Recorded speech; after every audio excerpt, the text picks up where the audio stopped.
Le ministre par intérim a dirigé une réunion de crise à la salle de réunion de la primature.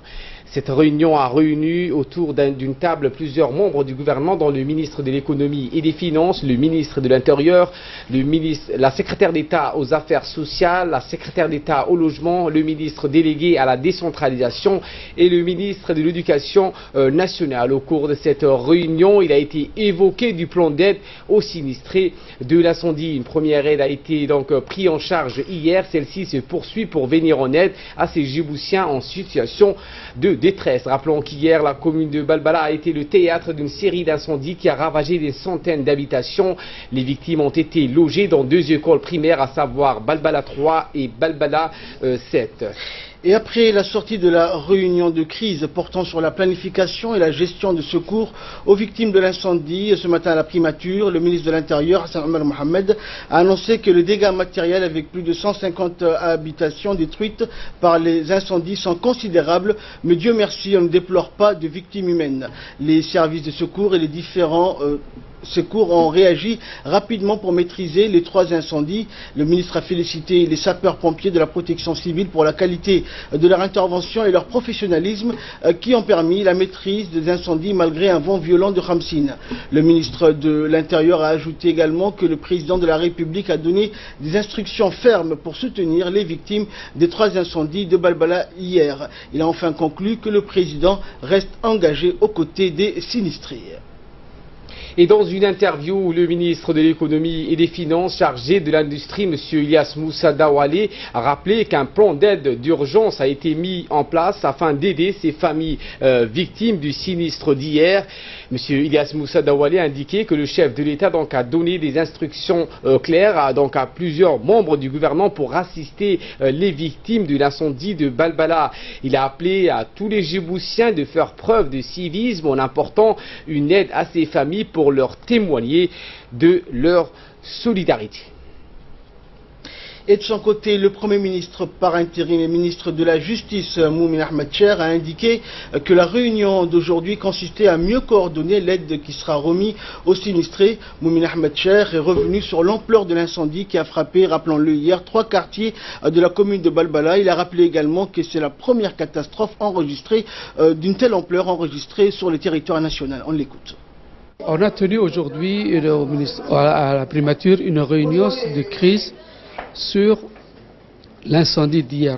Comme vous le savez, hier on a eu un incendie qu'on n'a jamais connu par le passé. C'est la première fois dans l'histoire de Djibouti qu'il y a plus de 150 familles qui ont fait l'objet d'un sinistre.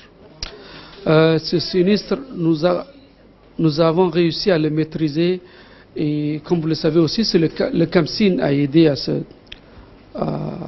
à la propagation de cet incendie.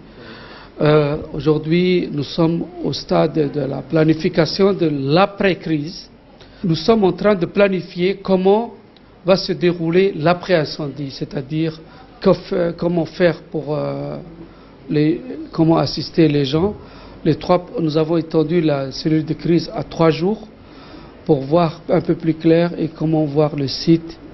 Et nous avons confié ce travail au ministère.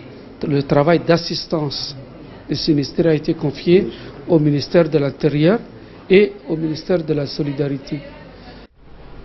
Une première dans la banlieue de Balbala. 3 grands incendies ont donc eu lieu dans la journée d'hier qui ont décimé plus de 150 maisons et fait donc une centaine de familles sans abri.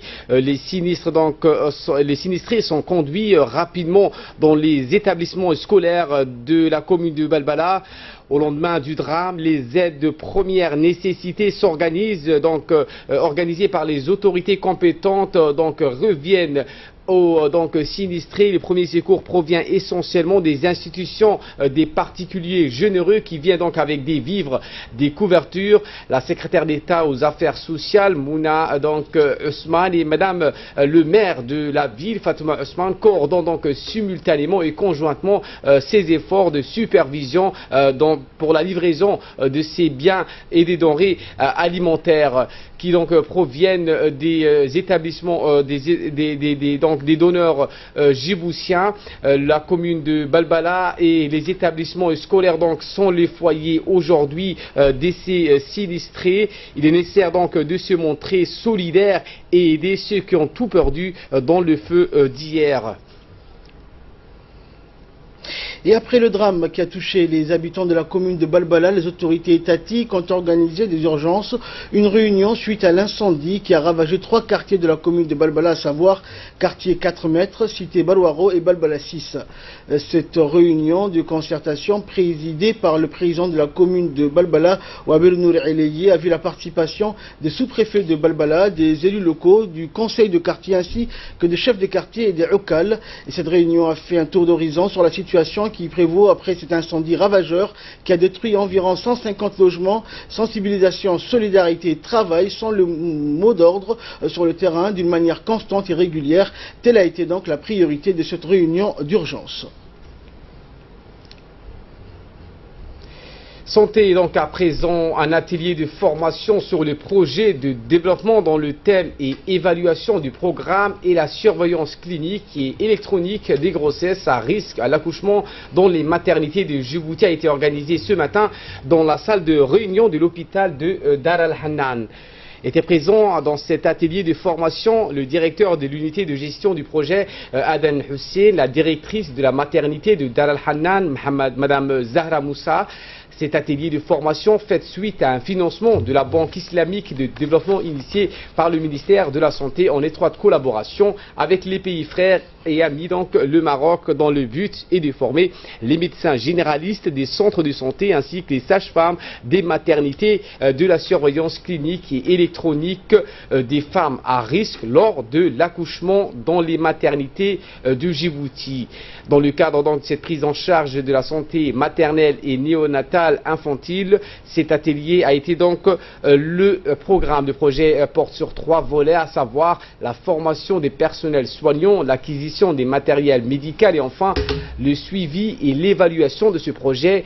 Cette formation est dispensée par un professeur marocain, en l'occurrence Alami Mohamed du centre de reproduction de Rabat, appartenant donc au centre hospitalier universitaire de Rabat et donc de gynécologie. Enfin, cette formation s'intègre dans le cadre du renforcement des compétences des médecins et les paramédicaux opérant dans les maternités du pays. Et revenons alors sur le nombre de sinistrés lors de cet incendie qui se sont déclarés donc hier dans la commune de Balbala. Concernant le nombre des maisons détruites hier dans 3 quartiers de la commune de Balbala, le bilan est monté d'1 franc avec une large augmentation. En effet, le comité chargé du recensement estime que pour le moment, à environ 180 foyers, le nombre de maisons brûlées. Sachez que la cellule de crise mise en place sous l'égide du ministère de l'Intérieur et installée à l'école Balbala 3 poursuit d'arrache-pied donc ses activités pour venir en aide aux sinistrés. D'autre part, l'Union nationale des femmes djiboutiennes, l'UNFD, a été la première ONG à apporter de l'aide dès hier soir. Des repas, notamment des couvertures ainsi que des matelas ont été donc fournis par l'UNFD et acheminés sur le terrain du sinistre ainsi qu'à l'école de Balbala 3 et Balbala 7 qui a accueilli les sinistrés. Il faut souligner également que l'UNFD est pionnière dans les interventions et les premières aides en matière de crise et de secours des sinistrés. Et de son côté, le président de la République, Ismaël Omar Guelleh, a donné des instructions pour que les sinistrés soient secourus et soulagés dans leur souffrance. Sport à présent, dans le cadre de la qualification de la Coupe du Monde féminin de moins de 20 ans en 2018 en France, les joueuses sélectionnées donc par l'équipe nationale djiboutienne se sont envolées en Burundi pour affronter l'équipe nationale burundaise. Les joueuses ont donc effectué hier les derniers entraînements dans le stade Al-Hajj Hassan Goulet avant de s'envoler à Bujumbura, capitale de Burundi, pour la qualification de la Coupe du Monde féminin de moins de 20 ans qui se déroulera donc en France. Les Requins bleus de Djibouti ont entamé une série de préparations tactiques et physiques pour avoir donc un résultat satisfaisant lors de cette prochaine, donc lors des prochains matchs prévus le 4 septembre à Lomé en Togo. Dans une intervention, l'entraîneur de l'équipe nationale a confirmé donc la volonté de battre les Burundis pour sortir donc la tête haute des qualifications du Coupe du Monde de moins de 20 ans. Et de là, nous passons à l'actualité à travers le monde, à Jérusalem notamment. Pour commencer, les affrontements près de l'esplanade des mosquées font 14 blessés palestiniens. Les abords de l'esplanade des mosquées ont été le théâtre d'affrontements entre Palestiniens et la police israélienne hier à Jérusalem. Plusieurs Palestiniens ont été blessés après la prière du soir. L'un d'eux, touché à la tête par une balle en caoutchouc tirée à faible distance, se trouve dans un état grave. À l'origine de ces affrontements, des détecteurs de métaux installés à l'entrée du site par Israël. Rappelant, l'esplanade avait été fermé vendredi après une fusillade qui a coûté la vie à 2 policiers israéliens et leurs 3 assaillants, ce qui a provoqué la colère des fidèles. Et c'est sur ces images que prend fin cette édition. Merci à vous de nous avoir suivis. Excellent suite de programme sur Télé Djibouti.